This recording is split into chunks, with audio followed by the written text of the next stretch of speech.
So let's do this, guys. You know, since my body is the topic at hand today, before we get into what the topic is, which will be respecting the woman, right?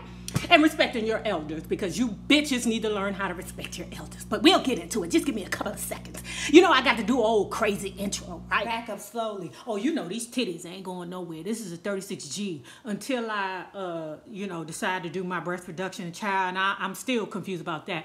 But, you know, this is a full 36G. You hear me?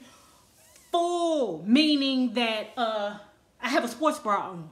If I decide to take it off, these bitches still gonna be full. They may drop. Now, they might drop a half an inch or two. Oh, but they still gonna be full. Back up a little bit so we can keep that daggone say, You know, some people would pay for these hips, but when they ain't natural, it'll never look right. You know, kind of sort of like the Brazilian that you know I had enough money to pay for. You know, myself.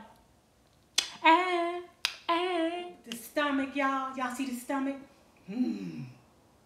Let's do the side view. Hey,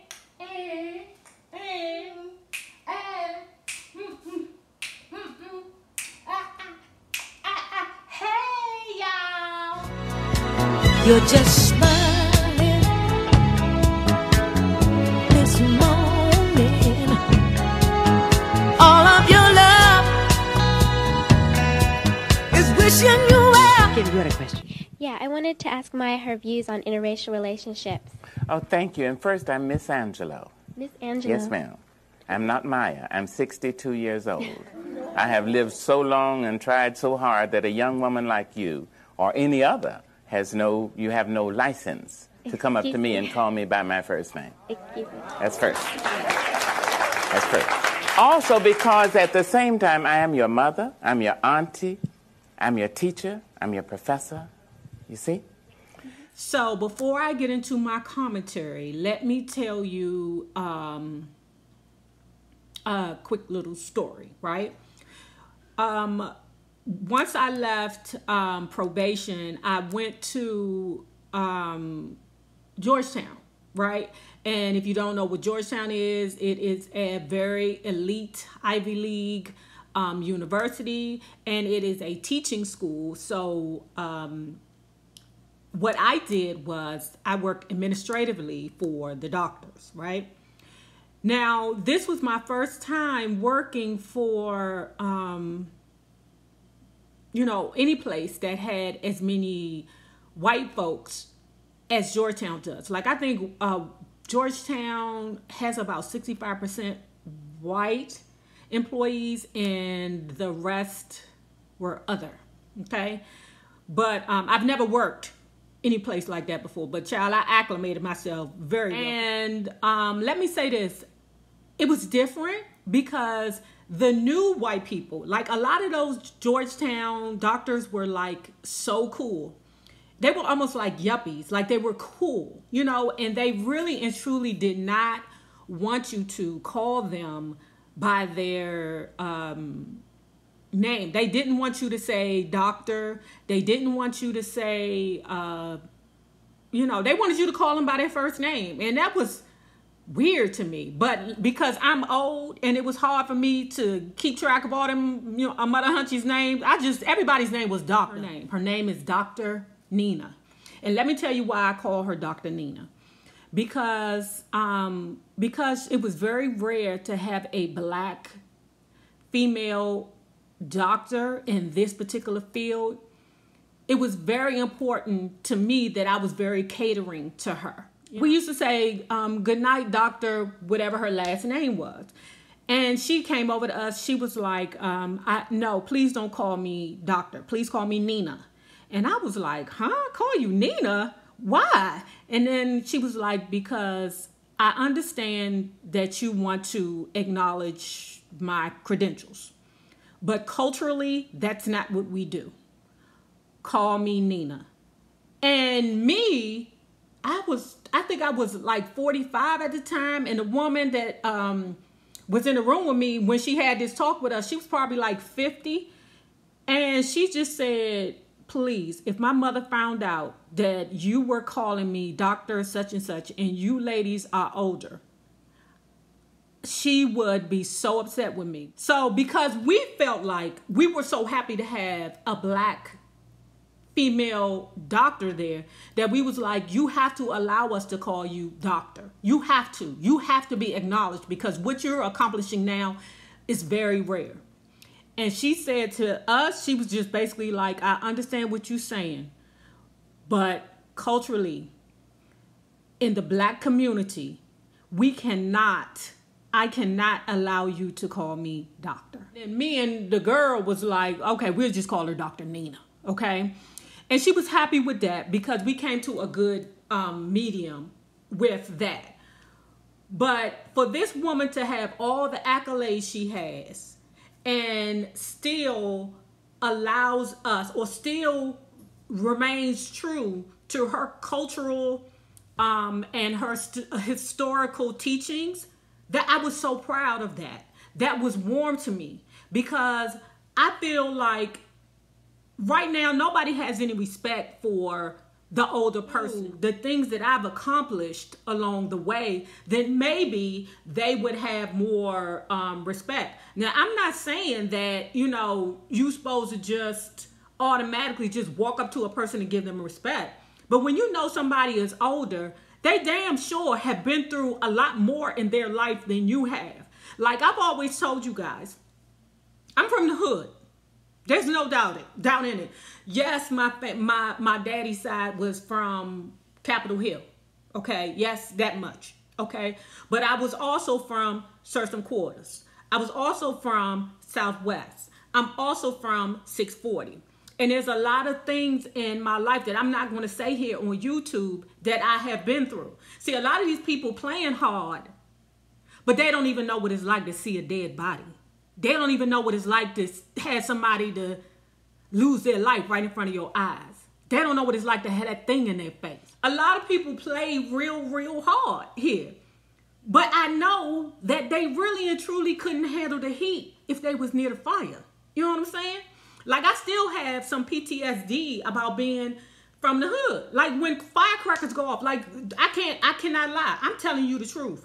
When the fireworks go off, because we can see the fireworks from the stadium, that shit works my nerves, because all I think about is shooting. I've not, you know, not where I'm like bop, bop, bop, but I'm saying I've been in several situations where I could have lost my life being in shootouts or being around that mess.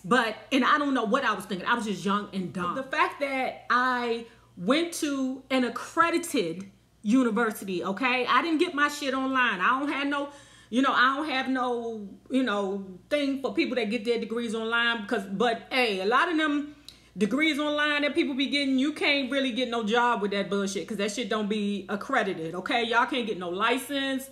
Y'all can't, y'all be fucked up with them daggone degrees, online. So I went to a university, was able to graduate with a 3.5, okay? While I'm going to school full time, I had to work full time. UDC had a very strict criminal justice program. Do you hear me? That shit was equal to John Jay. If y'all know anything about that, you were not getting out of the University of the District of Columbia without writing a 40-page paper. And let me tell you something. When you got professors that be like, okay, I don't give a fuck what Dr. Hill's giving you. I don't give a fuck. You owe me a 30-page paper too. They don't care about none of that stuff. Like the scandal that's going on with like these Ivy League schools and things going on. UDC is not playing with you, homie. They not playing with you. UDC's reputation is this. Oh, it's easy to get in, but it's hard as a motherfucker to get out. Because I'm sure a lot of people know people that went to UDC that did not graduate. UDC is not to be played with. But and on top of that, when I was in my senior year, I'm the type of person is when I get out of college, I need to make sure I can go straight into a job. That's what I need to do. Be able to go straight into a job. So within 6 months of me graduating, I had my job lined up for when I graduated. All these people, it's a lot of people that graduated from college that never used their degree. Because my school was accredited, I was able to use my job, utilize my degree, my 1 or 2 degrees, okay? You know, same thing with my wife. When she graduated or once she got her license, boom, she was right in there. She was already working at a hospital, PG hospital, right? Because I had to be placed in a mother's position very early. You know, my mother was a workaholic. I had to help parent my little sister because we were so many years apart. A lot of these people, y'all can't talk to me, you know, and because of my experiences, y'all need to put a miss in front of my name. Young people just don't automatically have that in them anymore, you know, but when you come across an older person, I need you to think about what they've been through in their life. You know, stop utilizing them or stop looking at them like they some old head that don't know anything what's going on, because a lot of people have been through some things. Like, for instance, half these people on here don't know what it's like to have, you know, somebody throw bottles at them because you just coming out of the lesbian clubs and, you know, it's people around want to throw shit at you and disrespect you. You don't know what it's like to be inside of a club and if somebody shoot the damn club up because they think it's disgusting for what you are. So when I'm on here, a lot of y'all people think that I just lived the old golden life. That's not true. It's not true. Now, I enjoy my life now, but I've had some experiences in my life. And me and other people, my age and whoever that's older than you, should be respected for that. You have to respect a person's accolades. You have to respect what a person has been through. But these hoes don't do it. I don't know what's wrong with these young people now. It's disgusting to me how young people treat their elders like we're old, slow, and dumb. What? How is that? Oh, and I love the fact that it's some young people on here that really, really, I'm going to say, love me or care about me and think that, you know, I have something to offer them. You know, they come to me for advice. They think I have wisdom.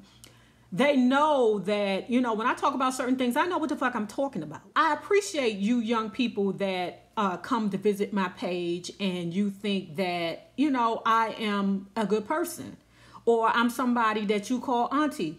Believe me, I'm flattered. You know, even though in my mind, I'm everybody's big sister. That's why I'm so protective. And I forgive a lot of things. My wife be like, Nay, you too forgiving. But see, the thing about it is that I'm not going to hold hate in my heart. I'm not going to do that. Because if I'm holding the hatred in my heart that I had towards you, then you win. I'm sure you know what I think people are going to say. I really think they're going to say, nay, when the grandmothers started to be 36 years old. I think that may be true. When the young grandmothers started being 36. Damn. That might be true. You know, because when you're 36 years old, you don't want to be calling nobody or have nobody calling you grandma at 36, because in your mind, you're still young. When I look back at it at 36, I was still young. But shit, if you had your baby at 14 and she had her baby at 14, then yeah, you're going to be a grandma. I do have my people that are very respectful to me, but as a whole, honey, I don't know. Anyway, I hope you young people learn something and you young people learn some respect. You know, that says a lot to me when, you know, you see your elders and you just come out and you say them by their first name. No, nigga. No, where's your respect? Where's your respect for all the things that they've done in life? I don't give a fuck if they were smoking crack in life. They still deserve a miss. Not because, just because of their age, but because of their experiences. The first person who clapped back because me and one of my Scorpios on here promised each other that we was going to be good and we wasn't going to fuck with nobody no more. So, baby, I know you listening, but it's the first one that clap back or say something real fucked up and shady. We got to pay each other $100. We got to give each other $100, boo. Y'all know what's funny? I think it's going to be me, y'all. Like, for real. Because I think the young lady has more wherewithal than I do. Like, I think her ignore game is on, like, 9,000. Whereas me, it's iffy with me because I'm a Libra. Like, you know, it's wherever I want to be that day, you know. You know, and I say it proudly, you know, because if I'm mad at somebody, fuck, I'll forget that I'm mad. And, you know, it's just like that. At any rate, guys, remember this. The same people you meet on the way up will always be the same people you meet on the way down. Naysayers, my patron loves. Have a good one. Deuce.